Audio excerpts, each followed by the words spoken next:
Mario, what are you doing? Look, I know, I've already done a Glitchfest for this game, and the past 2 Glitchfests were both Mario games, I know. But this is just my favorite game, and there's still more glitches to show, so please. Just one more and I'll give you a break, I promise. Thank you, Mario. So, to celebrate hitting 100,000 subscribers on YouTube, I am revisiting my favorite game of all time. Now, this is the first time I've ever done a sequel for Glitchfest, but there was enough glitches in the game to justify a second episode, so let's do it. Go check out the first part if you haven't seen it, there will be a link down below, and let's get started. So, recently I was playing a bunch of Donkey Kong Country Tropical Freeze, and in one particular stage you go into a fruit factory, which happens to be very frosty. Now, of course you had your penguins and your giant melons and these gosh dang annoying spikes, but most importantly, there were these amazing popsicles that just look so fruity and delicious. Look at that popsicle. It looks so ice cold.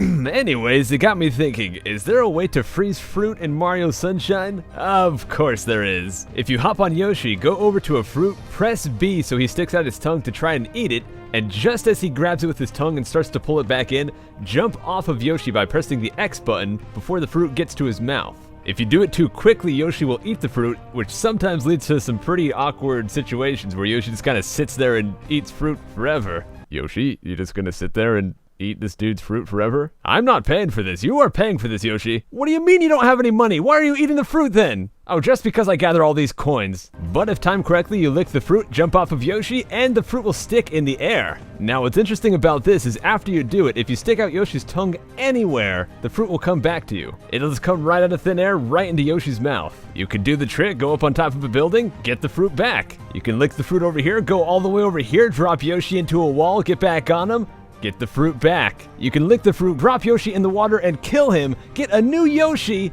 and still get the fruit back. So that's pretty cool. And hey, while we're on Yoshi and Delfino Plaza, I want to show you guys a bit of an update to a trick I showed last time. In the last episode, I showed if you spin jump at this building at a particular spot, you can fall through and walk underneath the world to get to this island here. This skips quite a lot of stuff, which is awesome, but there's actually an easier method to do it. Go back to where the fruit stands are and walk at this particular building at a certain angle. If you have the angle right, you just have to hold forward and Yoshi will go right through the wall. Then you simply turn towards the island and start jumping. Remember, if you just stand on the floor, you will die, and if you jump too high, you will end up in the sewers. So you have to just constantly do short hops the entire way, but if done right, you can get underneath the ocean and up onto the island. And we still get the fruit back, yeah! Well, I've had enough of Yoshi for one day. Next, I want to go to Bianco Hills, but I want to enter with style. Over here, before you unlock the Rico Harbor stage, is a boss fight. You hit him by spraying water into his mouth, and after you hit him 3 times, he goes down and comes back up. Now, once he's back up, we're going to position ourselves way back here, as far away as we can, while still being able to hit him by spraying water into his mouth. Carefully time your sprays, and after the final hit, as soon as you spray that thing,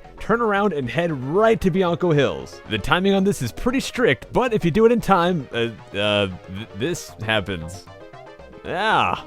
Well, now that we're inside Bianco Hills, I'm gonna head to episode 8 and grab a rocket nozzle. What I'm going to do here is get on top of this rope and use my rocket nozzle over and over and over and over until I run out of water. After that's all done, I'm just gonna walk a few steps forward and a wind enemy should spawn. Stand still and let them hit you and whoa! You will blast off all the way up into some crazy blue abyss. I'm assuming what happens here is when you're on top of the rope using your rocket nozzle over and over, since you're stuck on the rope, it's essentially storing all of these rocket blasts, and when you get hit by the enemy, it releases them all at the exact same time. And that is what boosts you way up into the sky. Now, if you wait long enough, eventually you will come back to land. But along the way, for some reason, Mario tends to play dead. Oh, I saw you blink. I know you're not really dead. But if you go into first person and come back out, he will come out of this play dead state, and he'll keep falling. After about 10 or 15 minutes, I came back to land. Yes! This is all just too stressful for me. Let's go to somewhere relaxing. Let's go to Pinna Park, a nice, calming, relaxing amusement park, and let me show you some tricks here. Normally during the first episode of Pinna Park, you chase down Shadow Mario and he leads you over to here where there's a cutscene. But if you get to right around here, spray some water and then slide in. Just as you pass these poles here, pause the game and exit area. Now I know that sounds ridiculous, but trust me, you will not exit the stage. What happens is you slide right into where the cutscene starts as you exit the area, so essentially all it does is skip the cutscene. Now this does lead to a boss fight where you're shooting these missiles at a Mecha Bowser, and after you defeat him is another cutscene, but we can skip that one too. After you land the final hit on Mecha Bowser, wait until you see him start to spew flames, and right as he does, pause and exit area. And there you go, you skipped that cutscene as well.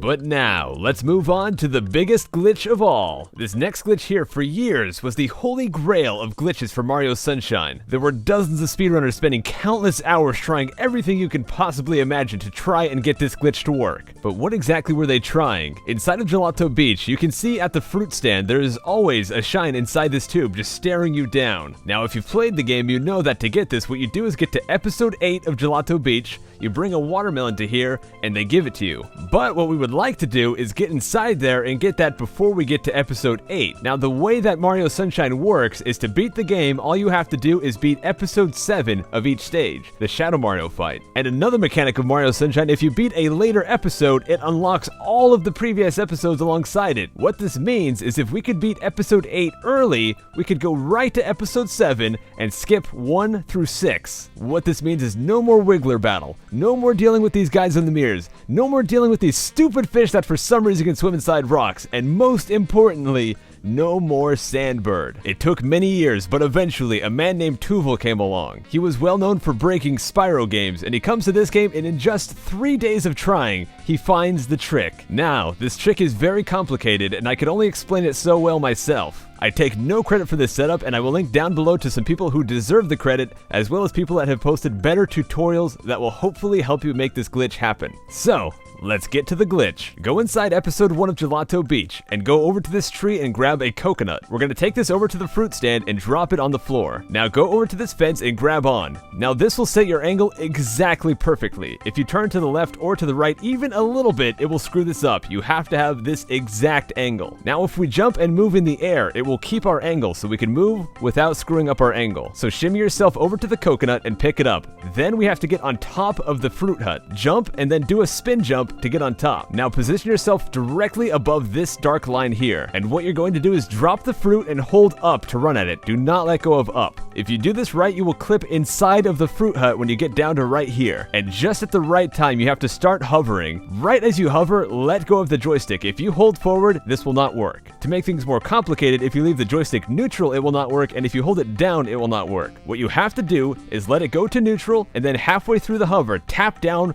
extremely briefly. Then return to neutral and you should go in. If you time the hover too late, you will grab onto the bottom, and if you time the hover too early, you will pop up to the top. This took me a long time to get this my first try, but after getting it my first try, once I understood how to do it, I got it again in just a few tries. So if you play this game often, it's worth practicing so you no longer have to do those other missions that most of us tend to hate. Again, hit the links below for some better tutorials and some different setups that might work better for you. And that is the holy grail of Mario Sunshine glitches. Thank you very much for watching part 2, and I think it's time we give Mario a break. Whew, that took a long time to make. Well, if you've actually made it to the end of this video, why don't you check out some other videos? You could click this one, which will take you over to my Scykoh crud channel, where I unboxed a collector's edition of Final Fantasy X HD, and in the future I'll be doing some loot crates and some other awesome collection stuff. Or you could click this one and go to my gameplay channel and watch some Sonic Heroes. And I also do live streams every week. Follow my Twitter or find the Twitch page down below where I do my live streams to get notified when I go live. And of course there will be links to the annotated stuff down below for those of you on mobile devices. I'll see you guys next time. Take care.